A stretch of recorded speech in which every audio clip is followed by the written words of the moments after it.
Can explain. Yeah.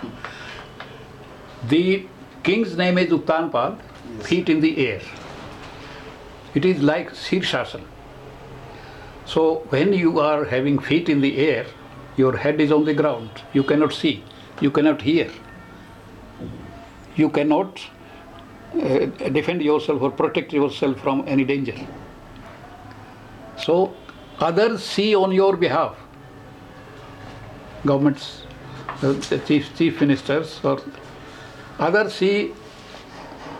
You see through others' eyes, you hear through others' ears, you speak through others' tongue, and you defend yourself and your people through others' arms. Okay. And since you are standing on your head, you are having a constant headache.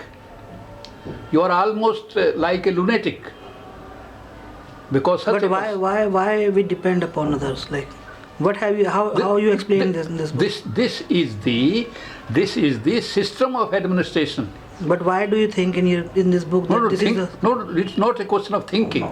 It's a question of reaching conclusion on the basis of certain. on your experience? Not only on experience. Okay. My experience, yes, but my experience has been supported by my conclusions. Okay. So your conclusions were after your experience or on your while on job before your experience. This book came in '87. Okay. I took premature retirement in 1989. Okay. And by the time I took retirement, I had put in 32 years of service. Okay. So this means I had almost the entire experience behind me. But do you still see like after 1987 now? Yes. The same things. Same thing. Okay. Same thing. Okay. There is not an iota of difference. Okay. How, as a larger scale, this kind of mythology is spread out, sir, by the upper caste, like the so-called Brahmin community? How it's connected to practical life? Like, if we protest that we don't believe in this mythology, what would happen, like administration? They would always say that our Shastras are infallible and they are written by gods for the welfare of the general people, masses. So this is their hold.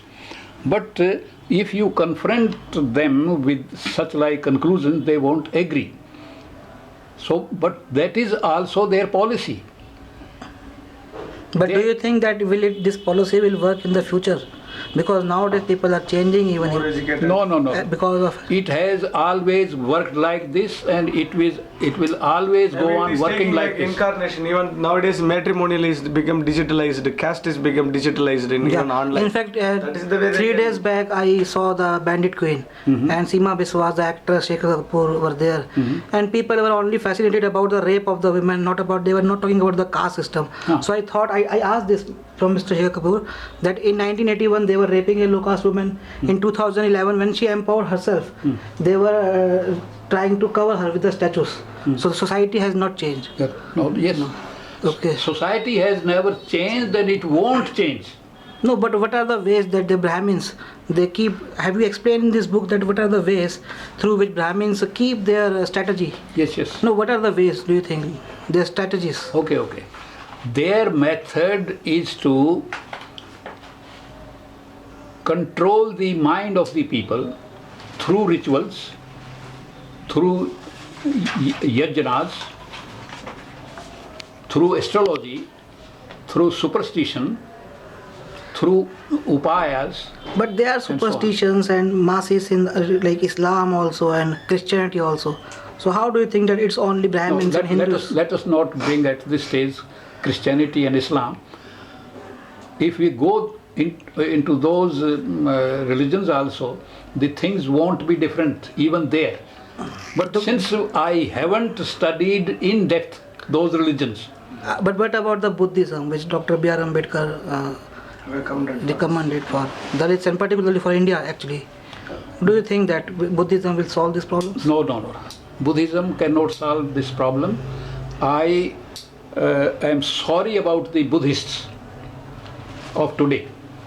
they have not understood Buddha and they will never understood Buddha. Yeah. And even I would not approve of the approach of Dr. Ambedkar. Why? Because Ambedkar had been ailing for many years towards the close of. But don't you think years. he had not sufficient time and energy? He didn't have sufficient time, and then he had his own limitation. He had bound himself that if he had taken birth in Hinduism, he won't die a Hindu. So that was an urgency with him. He did not get converted to Buddhism, which he found prevailing at that time. Therefore, he did some patchwork on the existing Buddhism through his Buddha and his Dhamma. And I'm very sorry to say about our Dalit brothers. When we talk of Ambedkar, we close our eyes and our mental capacities. More emotional and then the rational. So we always think that whatever Ambedkar said. Can you please tell us about this Manvantracharya after you finish your this? So we are talking about many things. Yeah. So Buddhism is important.